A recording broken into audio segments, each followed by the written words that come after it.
I think I might have a fucking problem. Punching out a rolling marijuana. Thinking about getting more to the bank, but they won't let me in cause I smell like dank. I think I might have a motherfucking problem. Get it. I think I might have a motherfucking problem. YouTube, what it be like? Get your boy Fo, and we on that NBA 2K17 on that early morning flight, bro. We want to do something a little bit different for y'all for this 2K shit, man.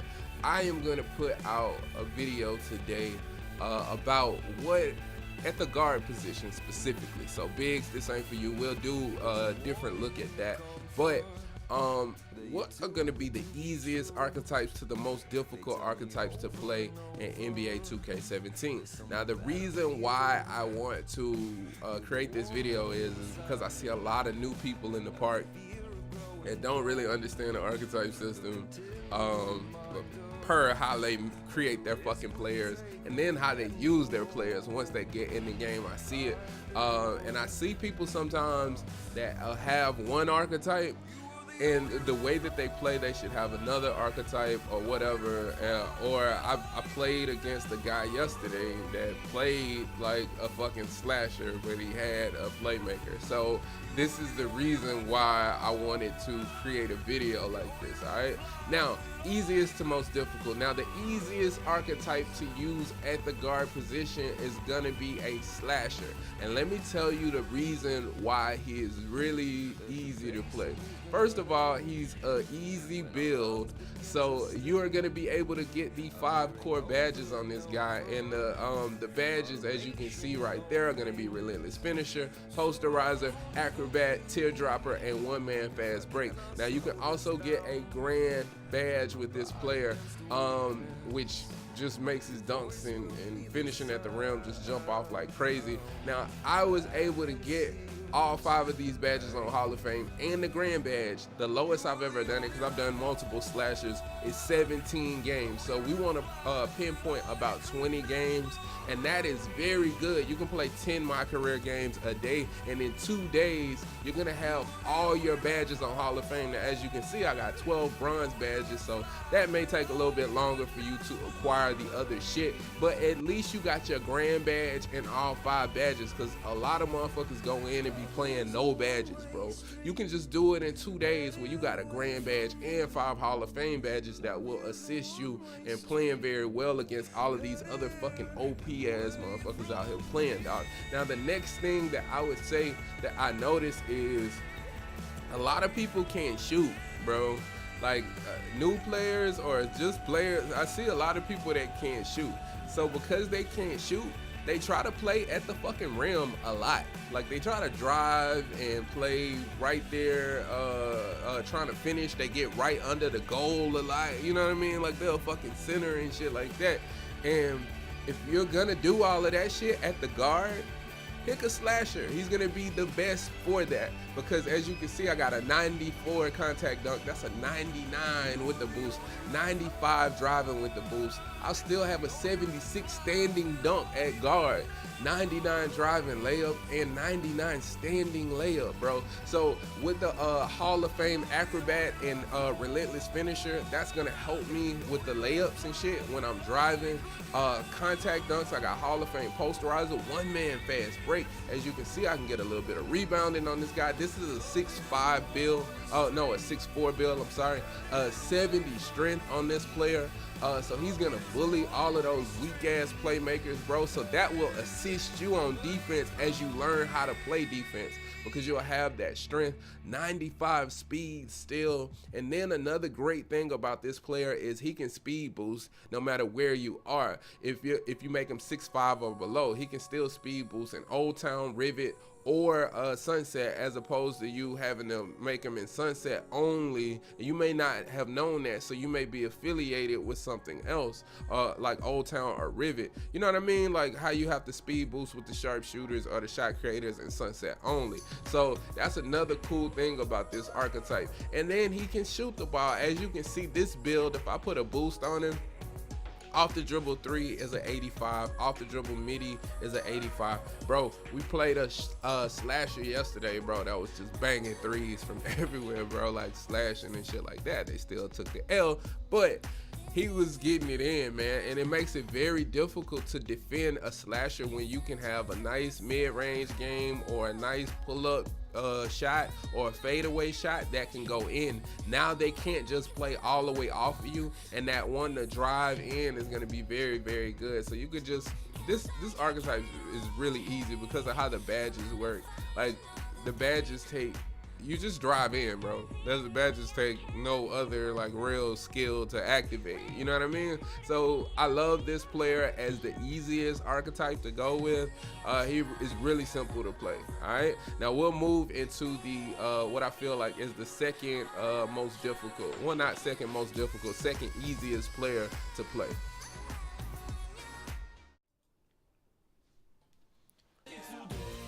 Alright, so we back and we want to look at what I feel like is the second easiest player to play with in the park. The second easiest archetype would be the sharpshooter. Okay, now I know you know, they patched the game quite a bit, and that's kind of the reason why I put him as the second easiest player to play, because you could, bro, when you just unpacked the game and played it just from jump, this may have been the most OP as, and they go with stretch bigs too. Stretch bigs and sharpshooters were just so extremely easy to fucking play with, bro, because they would make everything with their badges. Because as you can see with this player, I don't have all of them on Hall of Fame. I just have the ones that I feel like I'm using the most. So deep range Deadeye, limitless range catch and shoot corner specialist, and you see we got mid range Deadeye. Probably need to spend some time grinding on that. As you can see, I got a 6'2" sharpshooter as well because I'm from Sunset, so I use that so I can speed boost. But the deep range Deadeye, bro, was causing people to just be able to knock down anything in people's face, bro. But they patched that shit so much. So now, even if you have deep range Deadeye Hall of Fame, it doesn't really activate a whole lot. And if you get closed out the wrong way now, you can shoot an air ball real easy or just miss the whole fucking rim and just hit the backboard and shit. So you have to kind of have some, you can't just pick up sharpshooter and just play it and think you're gonna kill people at the park. But the learning curve on playing a sharpshooter is extremely easy. You can pick it up really quick, know where to pick your shots, know how to move without the basketball. And that's easy to kind of figure out, you know what I mean? But the reason, you know, and that could kind of coincide with maybe the difficulty of a shot creator. But what the thing is with this player is the badges, bro. The badges are just easy as fuck to get if you're grinding the badges. Limitless range is stupid easy to get. Catch and shoot is extra easy to get. Corner specialist is extra easy to get. Deep range, these badges are really easy. The hardest badge that exists on this player is mid-range Deadeye. And mid-range Deadeye is a bitch. But honestly, I just figured out a nice little glitchy like trick in order to get it. I probably should put that video out. If y'all want me to, comment below. But the other thing that makes this archetype extremely easy to play is gonna be the build type, right? And that's another thing that I like about this player is because the build is extremely simple. Because you can, all right, by the time this player is a 90 overall, he will, if you put your attribute points out right, you should have maxed out your agility, your playmaking, your defense, mid-range, three-point shooting, layup, and shot off the dribble at a 90, which is insane, bro. Like, just the fact that you're a 90 overall and you already have everything you need to dominate with this player. So everything else is free, bro. Like, as you can see, I'm 6'2". I didn't need to fuck with my rebounding at all, but I can use a little bit of post scoring so I can do the post spin technician shit. And I can use some strength so I don't get bullied by these other bigger players, bro, because, you know, you can lock up. Another thing that's great about this archetype that a lot of people don't notice when you make them about this size, if you get a +5 on your defense, you can get an 81 lateral quickness. And I know a lot of people have been talking about how OP it is to have an 80 lateral quickness with your lockdown defender. Well, this is another archetype that low-key has great defense, because a lot of people try to like make it seem like sharpshooters don't have good defense, and it's like they don't want to admit it. Like they're saying, oh, I was able to clamp up with a sharpshooter. Well, you fucking should be able to, because they get great lateral quickness, bro. As you can see, 81 lateral quickness. This is an extremely balanced player, and you can just play around with what you want to do. If you're a bigger sharpshooter, maybe you can put more on your post scoring so you can be more of a threat in the post, or maybe you can put some on your rebounding. You have more freedom to like put different things on different attributes to make your player a more complete player, and that you just don't get that freedom with something like a playmaker, bro. So this is the second easiest archetype, bro. Like, learn where to pick your shots, and them threes are daggers, bro. They just kill in the park. You can just run up, bro. 3 possessions, 9 points on a motherfucker, and they miss 1 shot and they down by 2 possessions, dog. Hella quick. So that's what I think. This player is extremely easy to figure out to use in the park. So I would say this is my second easiest player. Let's move on to a more intermediate player. Okay, so this player is the player that I think is now at the intermediate level of difficulty to build and use. First, we'll talk about the build. And it's a shot creator archetype. You can make them a ton of different ways. You can make a small forward. I actually like the small forward shot creator. I think he could do a lot, especially if you put some post scoring on him. But then I'm from Sunset, so I have a speed booster, smaller player, 6'2". But the badge grind, and this is me talking about building this player, is probably one of the more difficult grinds ever. Bruh, I think it quite possibly is the toughest, not the toughest, but just it's just frustrating.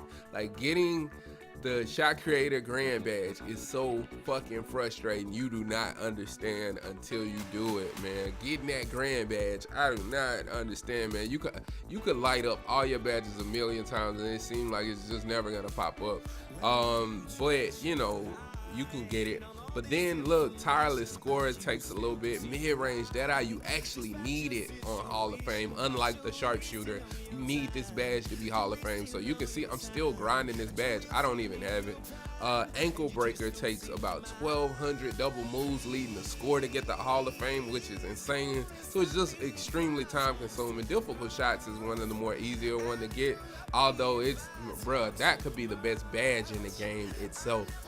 With in combination in harmony with tireless scoring. If you had mid-range Deadeye on Hall of Fame, bruh, GG.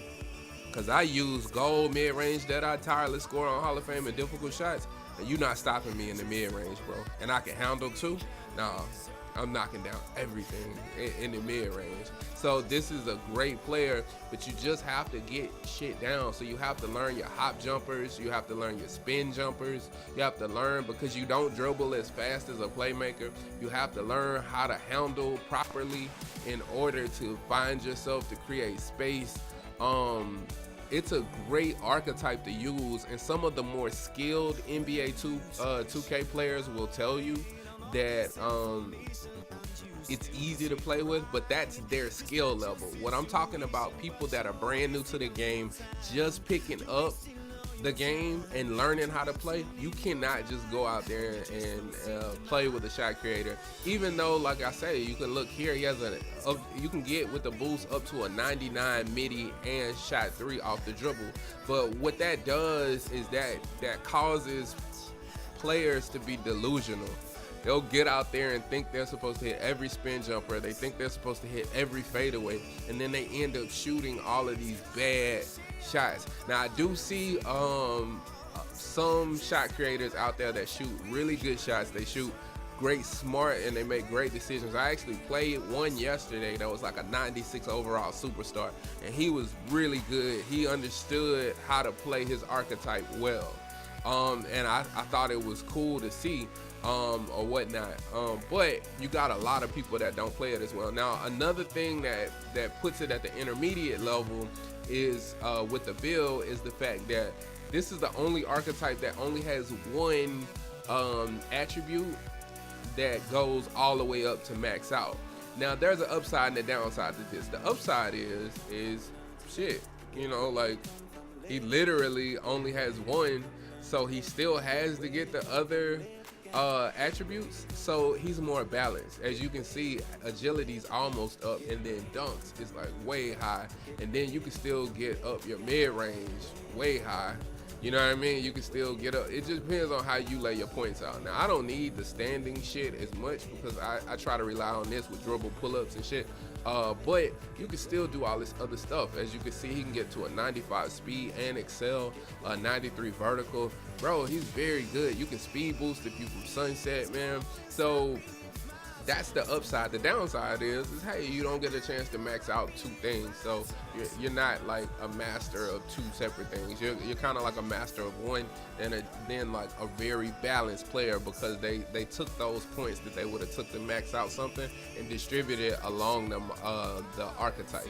Second highest on layups and dunks. So like I say, you start mastering your dribble pull-ups in the mid-range, people gonna try to close out on you and play you, and you're just gonna dribble around them, and you will finish at the rim stronger than any other player except the slasher, of course. So I think this is an intermediate archetype because you gotta learn how to hop jumper, you gotta learn how to spin, you gotta learn how to create space, because although you have Hall of Fame ankle breaker, you do not dribble as fast as a playmaker. So you have to understand how to get yourself open. And that takes a little bit more skill, bro. And because you're not taking standing shots and you have to take balance shots, it takes basketball IQ to be exceptional at this player. I would suggest get Hawked. He's a YouTuber, bro. He is probably the best like shot creator I've seen this year. So anyway, let's move on to what I think is quite possibly a difficult archetype to play. Alright, so we're gonna get into what I feel like is a more difficult player, and bro, by difficult I don't mean like just impossible to use, don't use the player or anything like that. It's just that, bro, if you're brand new to the game, you may want to like utilize an easier archetype and kind of ease your way into this archetype. Or if you're gonna play the playmaker, just commit to the playmaker, bro. Don't like fuck with any other archetypes or anything. Just fuck with your playmaker until you have him like mastered, because the way you need to play with a playmaker to be like extremely OP on offense, it takes some mastery of the sticks. You know what I mean? Because it's all about playmaking and dribbling, right? So you got to be able to connect those combos with a playmaker, and that's the thing. I see a lot of fucking tryhards playing, bro, like that, and it's easy to clamp. You can't just throw a basic speed boost move. You can't throw Elite 7 or Elite 1 at me or normal 5 at me by itself and think you're gonna beat me all game. It's not gonna work. You know what I mean? You have to be able to combo those. You got to be able to like combo into a speed boosting maneuver, or you got to be able to Kobe out, or like catch me off guard, Brandon Jennings out between the leg size up out, or something like that, or hop jumper after a momentum cross, or a momentum cross into the elite behind the back, elite 6 behind the back in the hop jumper too.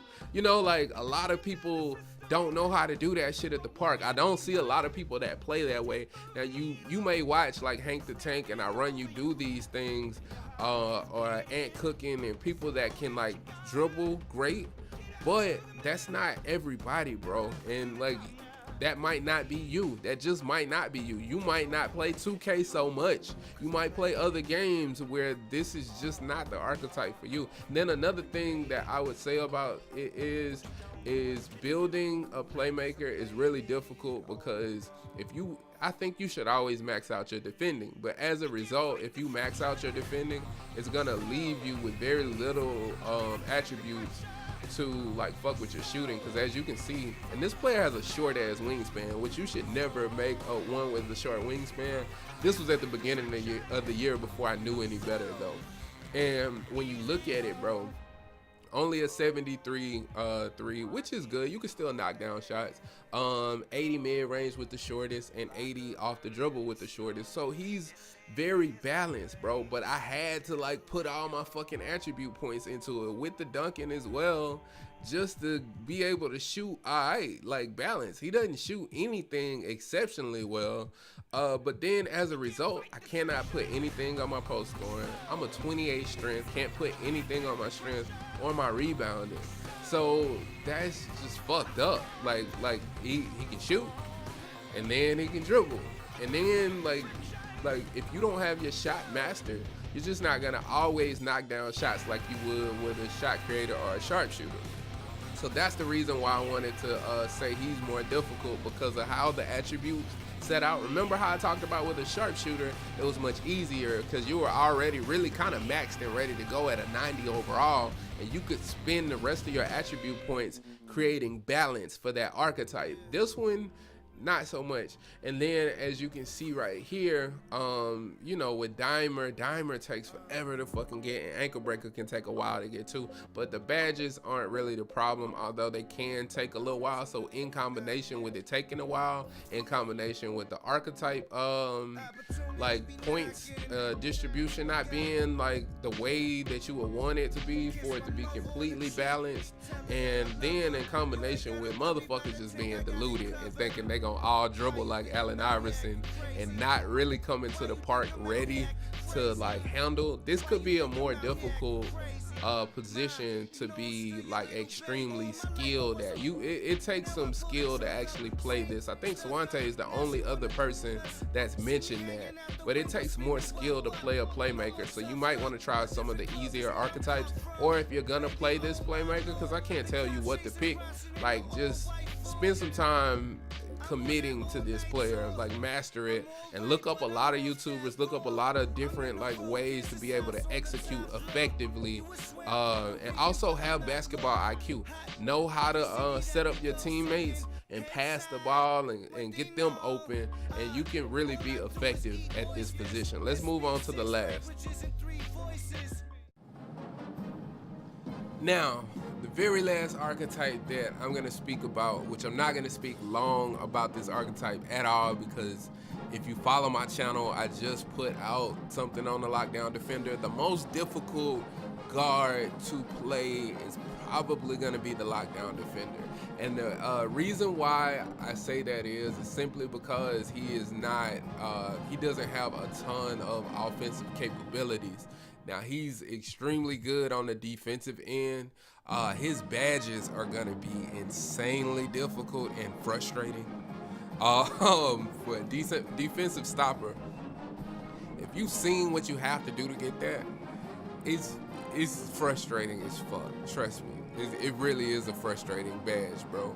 Charge card by itself is frustrating, bro. Chase down artists, like all of these things. Pickpocket is easy as fuck, but bro, like those badges are really insanely frustrating. More so, it takes a while for you to get them, and go get a lot of losses, and nobody wants to lose, especially in my career. It doesn't matter, but at the same time, it's just needle in the side of my neck. And you know, like I said, bro, like you don't have like much in terms of offensive capability. Now, when we see lockdowns at the park or at Pro-Am, they're probably just, they play well because they're extremely skilled, bro. And that's knowing where to pick your shots and pick your spots. You have to have a great basketball IQ to be effective offensively, because you can eat. You know what I mean? You can score. I mean, it's the new hot shit with the big ass small forward lockdown. But to play it at guard, oh man, you gotta be good, man. You really have to be good, or else you're gonna be a huge liability on offense. And then that's a problem. Although you can anchor a defense at the guard, playing really, because you're the head of the snake at that point, and you can really lock up the other team's point guard. by being a lockdown, especially if you know how to move your feet and you got this 99 overall lateral quickness. I'm itching to get this player going at the park. But with that being said, like I said, it's the badge grind to me. And then just the fact that you don't have a lot of offensive capability. And if you're a brand new player playing 2K, that's not what you want, man. You want to be able to shoot. You want it as easy as possible on offense for you, because if you got great defense and you still brand new to 2K and you ain't never seen all these dribble moves these playmakers do, you gonna get your shit cooked still. For real. I cooked the fucking lockdown yesterday. You know what I mean? For real. And he was a good lockdown, bro. Like, and so I'm telling you, like, it's not the position you want to fuck with unless you know what you're doing, bro. For real, for real. So anyway, that's it. That's the video. You know what I mean? That's easiest to most difficult out of all of the archetypes at the guard. I gave you full in-depth detail as to why I thought each one was like it. Comment below if you feel like you have a different, like, easiest to hardest group. And, you know, what's your favorite archetype in the game, man? But that's it, man. If you're new to the channel, hopefully this helped you. And this was a good, like, I don't know if it's tutorial, but this was a good, like, informative type video to kind of help you make decisions with your builds and shit like that. I had not seen the video out like this, so I felt like this was a good video to release. So if you're new to the channel, sub to your boy, man. Y'all definitely like and shit like that, because it takes me time to put this shit together, man. And as always, respect the OGs. Peace.